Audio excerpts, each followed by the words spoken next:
And I believe that everyone goes through something in life for a reason. Adversity and suffering leads to something greater, something better.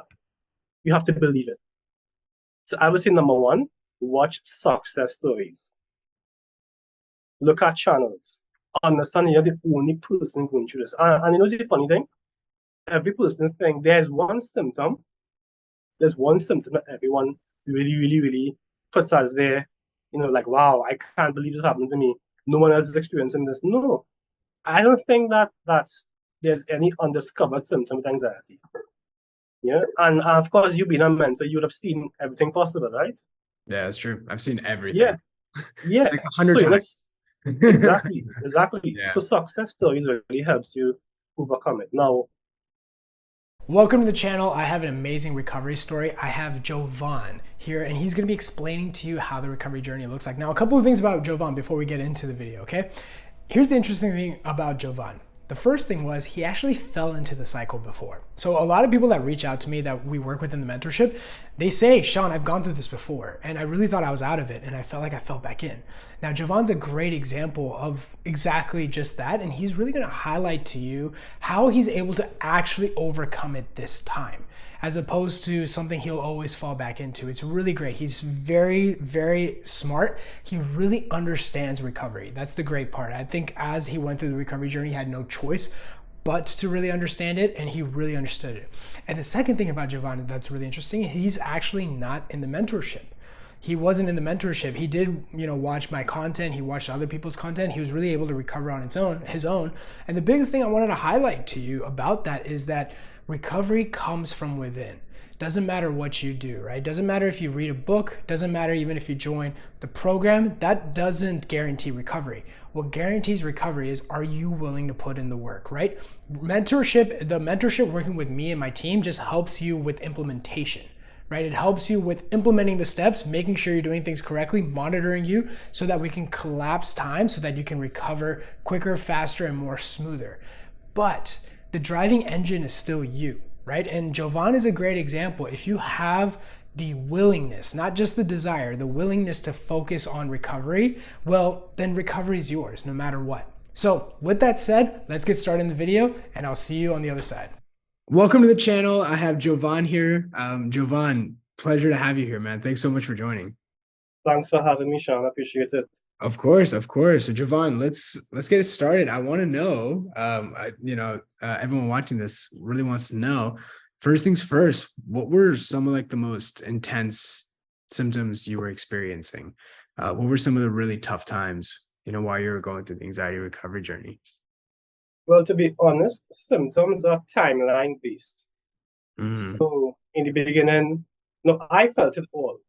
Heart palpitations, dizziness, lightheadedness, derealization, all these things that people list as anxiety symptoms. I had every single one of them. And my main thing was really health anxiety. But I think coming down to the end, my biggest fear was more the chest sensations that you may think is your heart.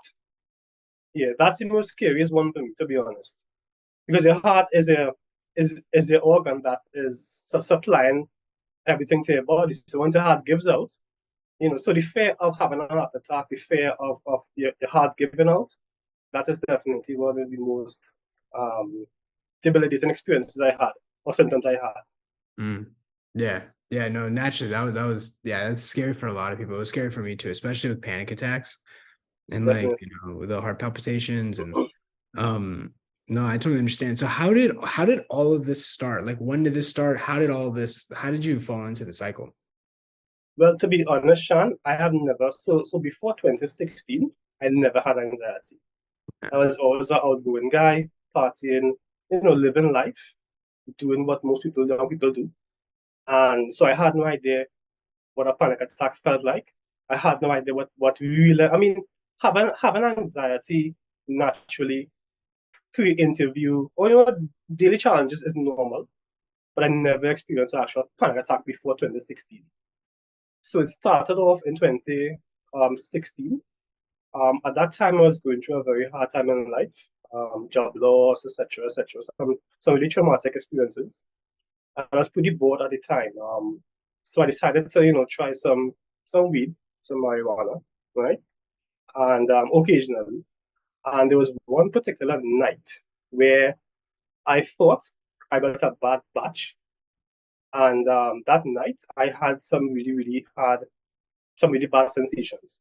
So when you're taking a little split, you will, you know, feel it, and you can basically control how high you want to get.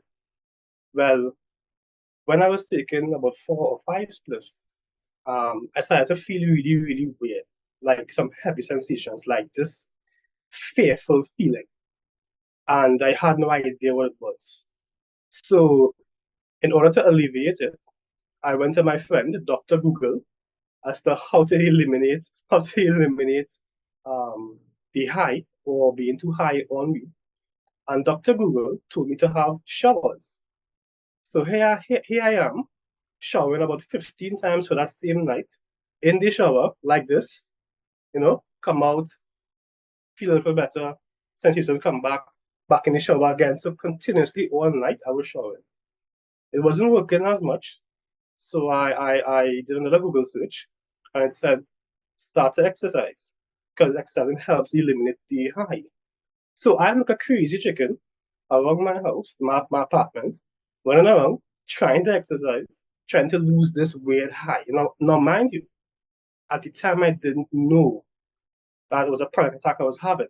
It was really, really weird, right? Because as I said before, I wasn't aware of anxiety attacks or panic attacks. So I was thinking that maybe the batch I got was a bad batch of weed. Eventually, after 6 hours, it subsided, and I vowed to myself, being confused, never to ever take a spliff again. Now, out of curiosity, and me being the kind of person that likes to understand things, I decided to try it again the following day on a different batch, and I felt the same way. So here am I wondering, like, am I cursed now? Because I would have enjoyed it like everyone else. But every time I take a spliff, I felt anxious.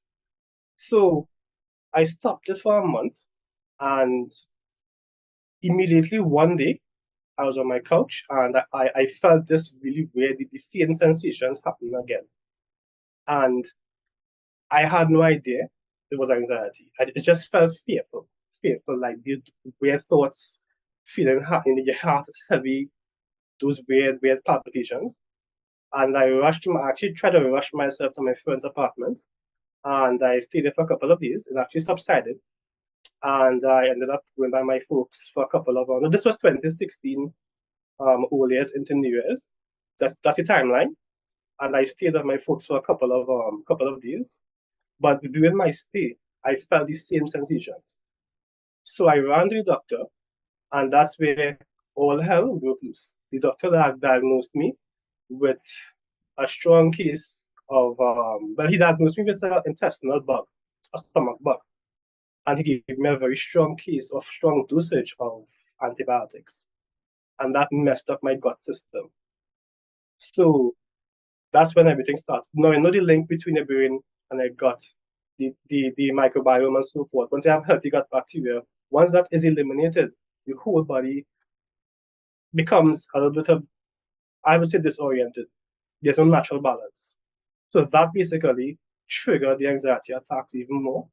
And it's only after, like now, looking back, I can see that the reason for the anxiety attack wasn't the weed or the marijuana. It was really, at that time I was going through a very traumatic experience. And I wouldn't say the weed triggered, but under the high something happened. That coupled with the antibiotics messing up my gut microbiome, that messed me up. And from then on, I suffered with anxiety for 3 years straight. I lost 50 pounds in like 1 month. It was really, really hard. And that's when that's when the anxiety recovery started. And for 3 years, it took me 3 years to recover. So that's the first episode. Okay, gotcha. Yeah, so that happened from, you said 2016. This at 3 years. That was 2019. Yeah. What shifted then? Well, the thing is this, right? I would say, I wouldn't say that I recovered. I would say that it subsided Hmm. over a period of time. And I say that because now I understand what recovery is. At the time, I was focused on my job, I was focused on, which was very hard, by the way. There were times I would be at work and I'd have to run to the sick bay, to the men's, in panic and fear, really Hmm. embarrassing moment. And I'm a banker by profession, so leaving your office to go in the bathroom constantly is not a good sign, right? Hmm. So it was really, really hard. But I would say that just focusing on life and trying to overcome it, Hmm. it happened to naturally subside, Hmm. but didn't really fully recover. Because recovery is where you actually take a mindful approach Hmm. to apply techniques Hmm. to get you through the process and transform yourself into this new person. That Hmm. is really recovery, but I didn't recover. It subsided, Hmm. So I wouldn't say I recovered. It basically subsided. Hmm. Got it. Got it. Okay. So you kind of just went back to living. It subsided on its own. So that was the first, I Yeah, the guess, wave, first, you know? yeah, Yeah. yeah, the first wave. Yeah. Yeah. And then, okay. So then that happened. And then what happened after that? So from 2019 to 2020, I was living life out enjoying myself. Anxiety here and there, but not in a really bad anxious state, no panic attacks, nothing. Right? The pandemic, as you know, would have caused a lot of issues with job loss and so forth. So I went through a similar cycle as what I went through in 2015. But at the same time, so the first time I was given strong antibiotics, which would have destroyed my gut microbiome, which would have, of course, assisted already, sparked the anxiety. But this time, apart from the traumatic experiences of job loss and so forth, what happened was that I ended up taking some herbal medication and some strong detox medication, which also messed up my gut. So I didn't learn from the first one, you know, and that triggered everything again. Really, really bad anxiety, panic attacks. I couldn't go outside. I couldn't, I couldn't do anything, you know. And I was in the apartment alone. And one evening, I felt a wave of anxiety hit me. I panicked and I rushed myself to the hospital. And that's when the trauma started up again. So that's the second wave of anxiety. Got, got you. Got you. Okay. So then it happened again. And how long did that last? And how did you feel when all that was going on again? I was depressed, disappointed because you work really hard to get over the first wave, Hmm. thinking that life is going to be smooth, not smooth, but smoother sailing than before. I'm living life, getting married, and so forth. But I felt depressed. I felt disappointed in myself, and it was worse this time for me mentally because it's like a major setback. Hmm. So it was really, really horrible. I felt I had all the symptoms possible. I was afraid to exercise. So I actually moved back home for a couple of months. And I can tell you for a fact that, after I rushed myself to the hospital and I came out, it was, yes, I was cleared of any, medical issues, but the trauma remained in my Hmm. mind. And that prevented me it added to this post anxiety feeling, being depressed and so forth, and not having the courage to go out, even though I could even drive, Hmm. could drive, could exercise, I could do anything. So I was home for a couple of months and I experienced all the symptoms possible. So it was a really bad experience, a really bad feelings daily, derealization, depersonalization, heart palpitations. I was trying to finish my master's program at the same time, and even just to do an assignment, I had anxiety. It was really bad Hmm. mentally. Couldn't Hmm. go anywhere, couldn't leave the house. Gotcha. Gotcha. And so that was going on. You started feeling depressed. What ended up shifting? What ended up happening? How did you start coming out of it? Well, I searched for answers. So I'm the kind of person I like to take a holistic approach when dealing with issues, right? I call myself a solutions engineer. So I want to find out all the ways possible to fix an issue. So I tried spirituality. I tried understanding the scientific explanations of anxiety. I was searching really bad on YouTube channels. As a matter of fact, your channel helped me a lot because you broke down things in such a manner that I was able to, to really understand everything in detail. I also listened to Claire Weeks and her books, really influential.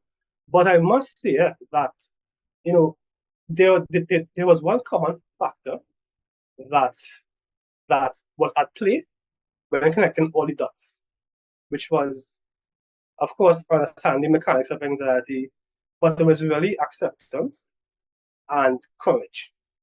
You have to be courageous. So what shifted for me was understanding that anxiety is not a life threat. It's not a life threat, and anxiety is not a life sentence. And eventually, I was able to develop the courage to really make the first step. Bro, like imagine just that my comfort zone is exercising. Just to exercise alone, bro, was some serious challenges. So like just to like run or to walk or to do a pull-up or to do a simple push-up was really, really hard. Because I felt these heart sensations, these chest sensations. I would feel sensations on my neck and think that I'm gonna have a stroke. It was really, really bad. But the first step is to step, is to come out of it and make the first step, And that is when things shifted a bit. So it's like different phases. The first phase was to make the first step. But no, the first phase was to understand the mechanics of anxiety, as you always say. What it is, why it is there, and why you shouldn't be afraid of it. The second step was taking that leap of faith, taking a step forward, and actually going forward with courage. Because courage is not the absence of fear. Courage is just taking the leap and going forward.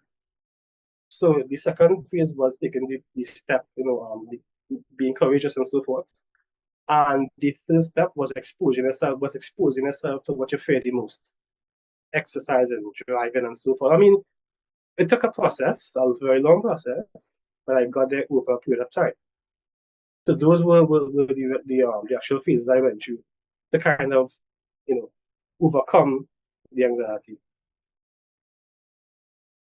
Gotcha. And so yeah, so you were just pretty much watching the content and then reading the books, but a lot of it was just you just responding with courage and through acceptance. Yeah. Yeah. That's the only way, bro. That's the only way. I mean, It is. it's like, because anxiety is not a prison. It's a prison if you make it a prison. Now, don't get me wrong, it's really hard, it's really challenging to deal with these oversensitized emotions, your nerves being oversensitized. It's really hard, but but actually, no. One of the steps, the most crucial steps, was to get checked by a doctor to make sure that you're clear with a doctor, to make sure that you're okay, to make sure that you're well. Yeah. That brings a sense of security to your mind. So that when you get those heart palpitations, when you get those weird feelings, you realize, okay, it's just my mind playing games on me. I am healthy, and so basically your subconscious mind and your conscious mind are what's at play, right? And what I've learned from a spiritual standpoint is that the subconscious, well, the mind in general is not just your head, it's not your brain, it's actually your entire body. Your mind is made up of memory. And the subconscious mind, which is on this side here, is the infinite portal of memory, traumatic experiences, wisdom, knowledge, etc. And the conscious mind is like you and I talking here right now. We are aware of what's going on. We are focused. Yeah. And once you understand how the subconscious mind works, you're able to it actually helps you overcome the anxiety a bit more. Yeah. So, for example, just from a spiritual standpoint, okay, the soul, or some people say spirit, but soul for this discussion, entails a higher self, which is love, peace, all these nice things. And the ego speaks of anxiety, depression, anger, hatred. Both have a part to play. But somebody who's anxious, they let their subconscious mind focus on the ego a bit too much. Mm-hmm. So once you understand those concepts, then you get to realize that it's a conscious mind is what you have to work on. Hmm. You know? Yeah, no, definitely. I definitely understand that. So yeah, no, that's what really well said. So how was it for you going through the recovery journey by yourself? Like, I had to do the same thing, to a certain degree. Yeah. How was that journey for you? Like, how was that process? Like, what were some of the things? Like, did you have doubts along the way? Was the process really smooth? Was there a lot of hiccups? How was it for you? Hiccups all the way, bro. Hiccups all the way. It has to. That's the only way. Yep. Setbacks, bad Yeah. experiences. Yeah. There are days when you wake up and you have the mindset to push forward, Mm-hmm. but you just feel tired and fed up and I just want to give up. Mm-hmm. And there are days where you feel well. There are days where you feel courageous. There are days where you feel like you could conquer the world. Mm-hmm. Then there are days where you just so for me, I learned is like I think you said it once: 5 steps forward, 4 steps back, and so it goes. It's like a ladder. Okay, you may fall up a ladder, so you may take the first step. Go up the ladder. When you reach the third step, you may fall down. You may feel bad. You may get injured, but you go again, and you learn from the mistakes, so you wouldn't fall again. And even if you fall 5, 7 times, you get back. You keep getting back up. So there were days when you will feel disenchanted, days where you will feel, really courageous. But the journey itself was one of, I would say, transformation. Mm-hmm. Because you transform from, so people think that or they have this longing that one day they'll wake up and everything is gone. Like they fantasize this new version of themselves and hope that it comes. Not knowing that anxiety is a transformational process where you're becoming the better or best version of yourself going forward. It takes time, it takes setbacks, it takes really bad experiences, but the good that comes out of it is you become not a new person, but a transformed individual. I always say anxiety sufferers or people who recover from anxiety, they have a different level of confidence. They're not fearful of death, they're not fearful of anything. They go forward. So it was a transformational process for me from I'm not just focusing on the past the way I was, but focusing on where I'm going. It was a very long journey, um, hiccups, setbacks, and so forth. There were days when I just wanted to give up, but courage and just going forward and using techniques that you mentioned in the program as well on YouTube, um, listening to Clear Weeks, even listening to the Dare Response. I looked at everything possible because I was desperate for answers. So the process was hard, but it was meaningful. You understand who you really are from a conscious level when you do it. So according to David Goggins, you do a life autopsy on yourself. You look into the mirror, you understand from a subconscious standpoint, because as I said before, the subconscious mind controls all these things. So if you have an experience of going to the hospital from an anxiety or panic attack, if you don't, if you just shove it in the back of your head, the same symptoms of that trauma will cycle over and over and over. You have to actually go into it, do some meditation. You can even go to a therapist with a therapy and relive those situations and then compartmentalize it in a different way than just it being a traumatic experience. So I had to go through all the live autopsies, mirror work, a lot of things. So that was my process from start to finish.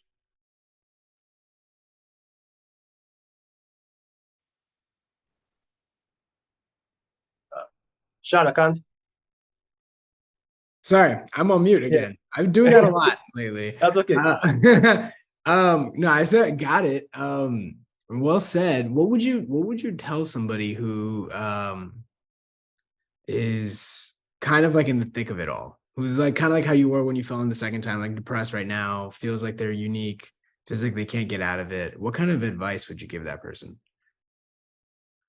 I would say that number one, anxiety is not doom and gloom. It is not jail. It is not a prison, right? And one of the ways to really overcome it, and yes, you're going through the feeling those sensations and it feels like the world's going to end. You feel as if you can't help yourself, but there is a silver lining.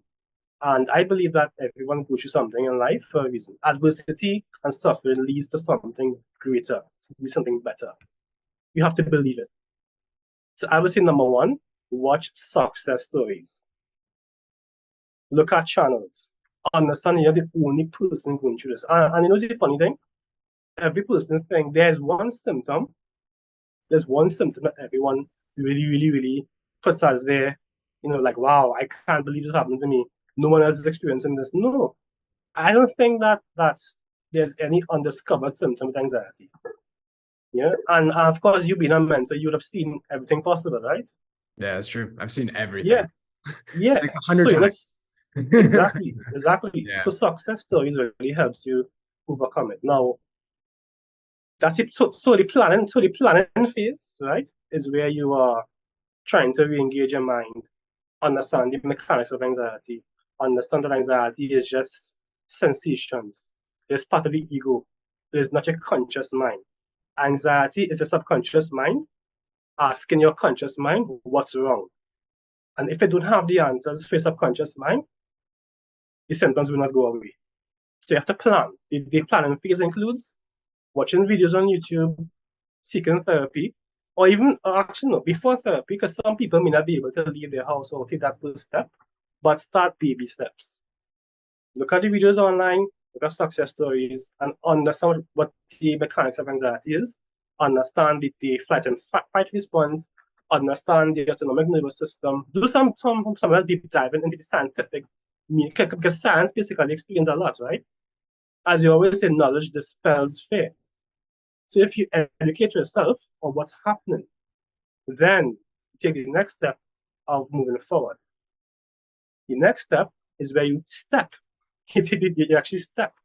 And there are many steps like exposure therapy. Like if you're afraid of driving, okay, I'm not saying hop in a car now and go and take a long drive, but because I had all these symptoms, I was afraid of driving all these things, right?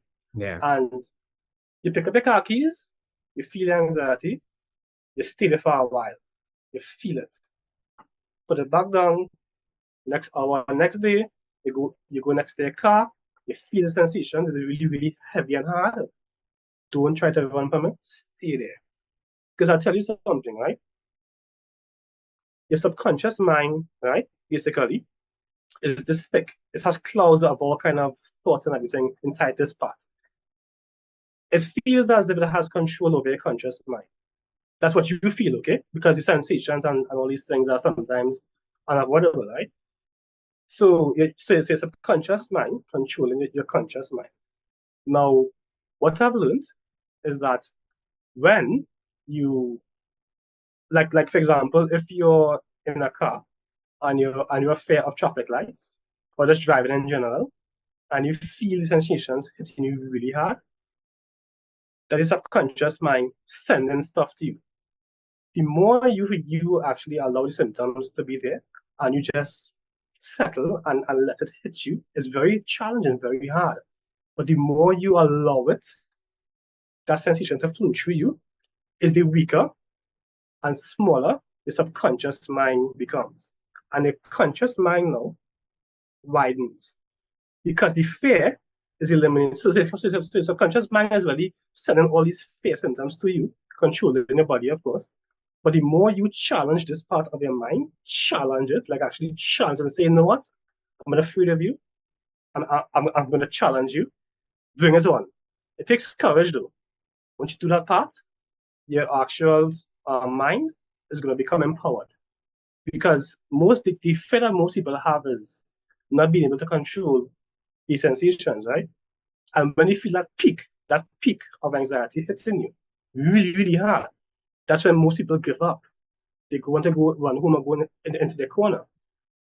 But if you let it flow, bro, if you let it flow, eventually you're gonna feel that empowerment, that courage, and then courage leads to realization of the fact that I didn't die. I didn't have a heart attack. I didn't, wow. And that's when the power shifts from your subconscious mind into your mind itself, and then you get control. But it takes time to really get there. That's one of the steps in the actual process of recovery. Very well said. Yeah, no, I agree. I think I was thinking as you were talking, I was like, there's two parts of recovery, which is acceptance and courage. Exactly what you were saying. Yeah. Part of it. Yeah, definitely, man. Definitely. Jovan, this has been awesome, man. This has been great. Any other things you want to share to people in the audience or the people that are watching right now? You've given a lot of great advice, but I wanted to, see if anything else you wanted to really share. There's so many different directions we can go. Yeah, So I just wanted to there's ask so much you. directions. So people who are watching now, I was one of them. I would watch videos, I would watch success stories, I would try to get encouragement. And that is really good. It's really good. But most people get stuck in that part. They don't take action. You have to take action. And don't be fearful. No, as I said, you have to have the weapons in place, the ammunition in place to really fight this back.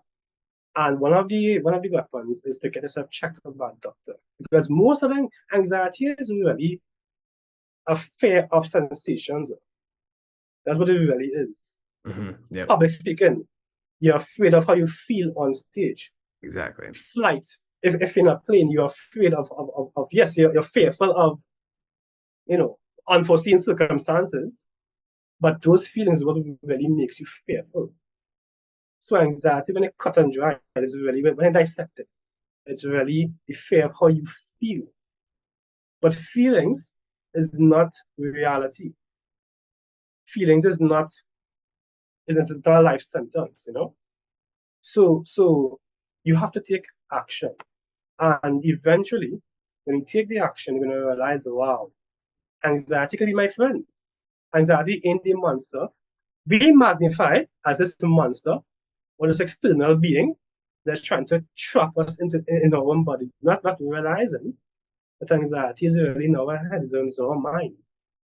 And there are many techniques to really understand, not to understand, but to kind of dip into your subconscious mind, by, now I keep mentioning subconscious mind because really and truly, that's what it boils down to, right? The sympathetic nervous system is what triggers all these feelings, right? But it's really from a mindset, your body doesn't know the difference between anxiety and excitement. Hence the reason there are techniques. I think it's Mel Gibson. She said that she uses the technique of 5, 4, 3, 2, 1.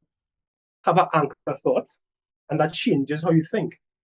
And you realize, wow, I'm actually excited, not anxious. But because we magnify anxiety as if is this life sentence or whatever, we forget that feelings are not just subject to anxiety. Feelings are also subject to happiness, sadness, and all these things. So I keep mentioning subconscious because that is really where it really lies at. So viewers, whoever is watching, take action. I'm telling you, it's the only way. Most people get stuck in the planning phase or the phase of just watching videos, and that's fine. That's really good. That may be your first, step to overcome it. But you have to take action. If you're afraid of driving or whatever, you have to do it. You have to do it. And of course, there are coping mechanisms that you can use, there are techniques that you can use. You did a video a couple of months or a year ago about the 5 F's. Focus is one of them. Yeah, the 5 F's. If you focus on your symptoms too much, you will eventually be consumed by the symptoms. So you have to have the ammunition and the weapons in place to really fight it back. And eventually, bro, after a while, you will have setbacks, you will have bad days, you will have bad experiences that make you go into a cocoon and feel weird. You have days where you feel like you want to cry. There are days when you really fed up and you can't take it anymore. All that's part of the process. There's a very, very big silver lining, and you have to take action.